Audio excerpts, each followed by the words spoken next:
Well, I couldn't wait to get this guy on the air, Chad Owens. I've said it many times. I've told him to his face. He's my favorite CFLer of all time. Chad Owens joining us now, a Canadian Football Hall of Famer. How's that feel, my guy? Rod, what's up, man? How you doing? Aloha from Hawaii. I'm doing great. Hey, aloha, my guy. Hey, so you got back safely after going into the Hall of Fame. How does it feel to have, hang on a sec, two-time Grey Cup champion, CFL's most outstanding player in 2012, record holder for most all-purpose yards in a season, four-time All-Canadian. It's the resume of a Hall of Famer, but now you can put Hall of Famer beside that. How's it feel? You know, everyone's asked me that question, right? And I think the answer has been, it just feels great to know that all the hard work, all the sacrifice, all the things that I chose to give up to just stay focused on my goals was all worth it. You know, when you're playing, you never, like, being a Hall of Famer is never one of the goals, right? It's always been, all right, how can I outdo what I did last year? What do I need to add to my game to be more of a complete player? How can I continue to improve so that I can help this team win a championship? Like, those types of things is what you think about, right? And the Hall of Fame it's sort of its thing in its own. It's like this class. It's where, you know, others put you in. You know, you never put yourself, but when you're thinking about it, when you're done playing and you start to think about it all, yeah, the thoughts cross my mind. It's like, hey, man, that would be cool. And did I do enough? You know, was it enough? Am I satisfied with my career if I don't get the call? You know, those are the types of conversations you start to have with yourself. And, you know, I'm just happy that it happened, and I can put all of that behind me and just, yeah, man, it was beautiful. It's just a perfect footnote, or not even a final chapter, although it's not a final chapter because you're still doing something exciting now of your CFL career. How about that? But Jim Barker said last week, he goes, Chad Owens won me the Coach of the Year in 2012. That was that the greatest year of your life? Like, that was a special year, 2012 with the Argos. Can you talk about that? Yeah, you know, it was, and I think, well, Coach Barker, man, I think he might have got that might have been 2010, 2011, because, I mean, Scott Milanovic was our head coach in 2012. I have to just put that out there. So 2012, when we won the Grey Cup, Scott Milanovic was the head coach. I think Jim Barker got the Coach of the Year in 2010. But besides that, you know, Jim Barker, Scott Milanovic, Ricky Ray. I mean, there's so many pieces, so many people that you can put into this puzzle that without those pieces, Chad Owens and what I did in Toronto and what I did in the CFL doesn't happen, right? Let's just be honest. Like, it's not an individual sport.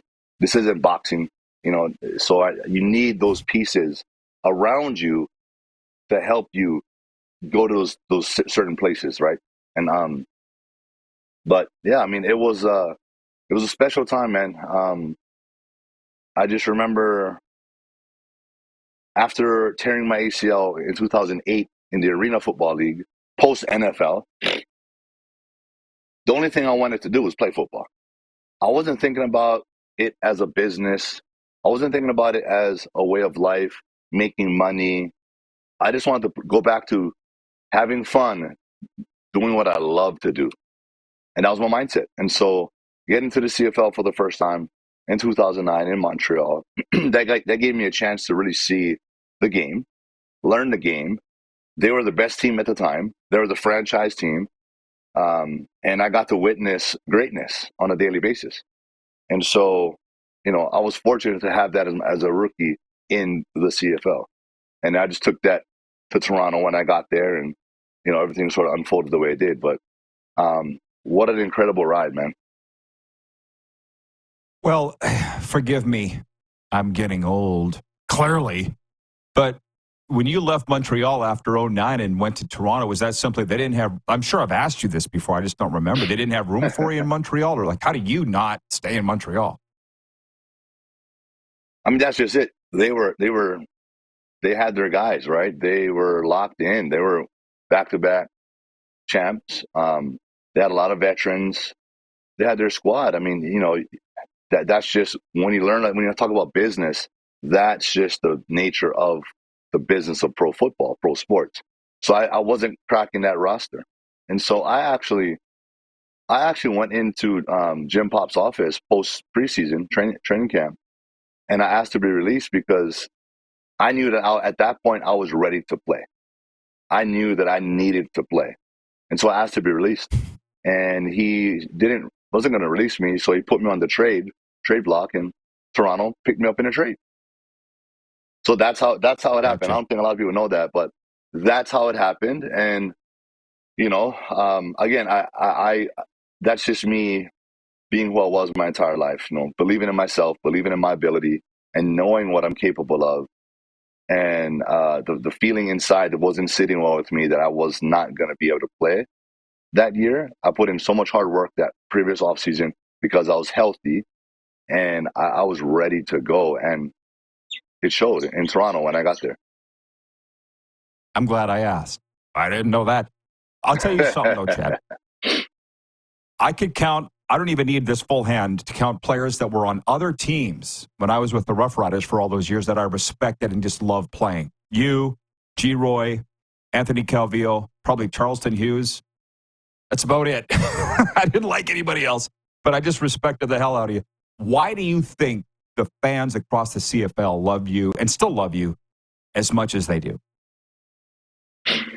I think it's just the passion I brought to the game. I mean, who doesn't love Hawaii, right? I come from a place that's so special. I think I brought that aloha spirit. I think the game spoke for itself. My passion, my relentlessness, my mindset, the plays I made on the field. But I think when you got to hear me off the field, you got to see me interact. You got to see the Chad Owens, the person, not the player. I think that's what people fall in love with. And I love people coming from Hawaii. We absolutely love people, and we love spreading that aloha spirit and that positivity. And so I think that's just the energy that I gave off. It's an exciting, positive, aloha, and I believe that was the key. And so a lot of fans, man, across the league that do, you have your teams, but you support Chad Owens, and you've done that. I appreciate you, and I love you. Thank you so much for everything. But that's what I mean. Once I got to know you when you came to Sask in 2017, you're the same guy off the field as you are on. That's why I think they love you. It's pretty clear you wear your heart right there. You're not hiding anything, huh? Yeah, I mean, that's it. I grew up, I didn't have the most glamorous upbringing. It was a struggle. Broken household. You can just consider it poor. Like, I was poor. I know it's like the typical sad story. Oh, here we go. Another poor guy making out of that was me though. And I wasn't just poor and with a struggling upbringing. I was undersized.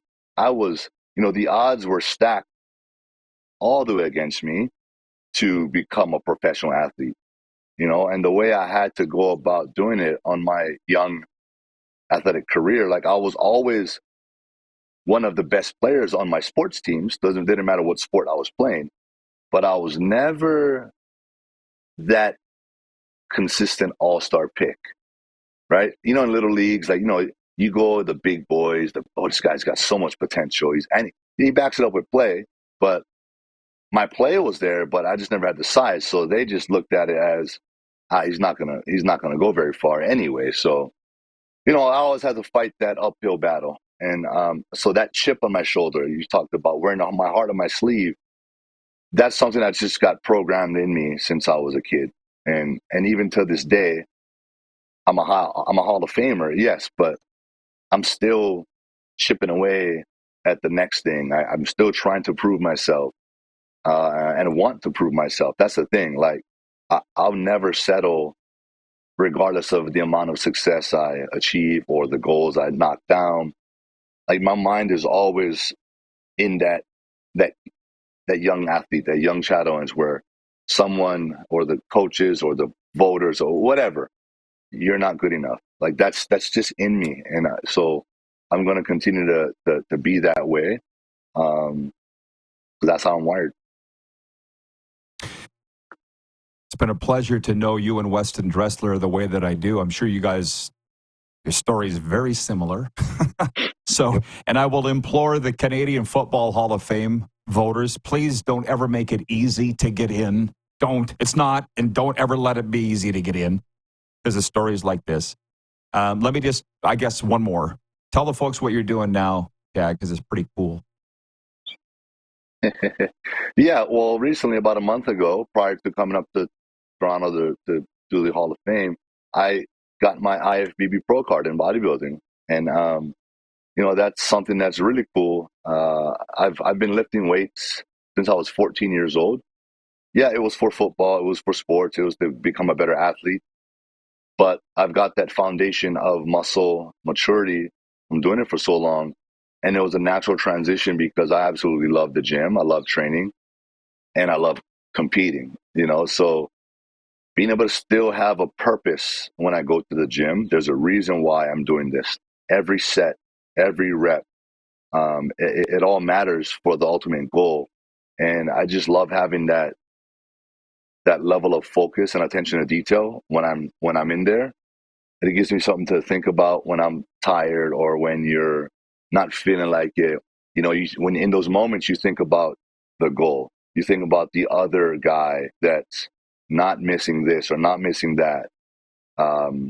It's the same thing that wired me when I was a football player.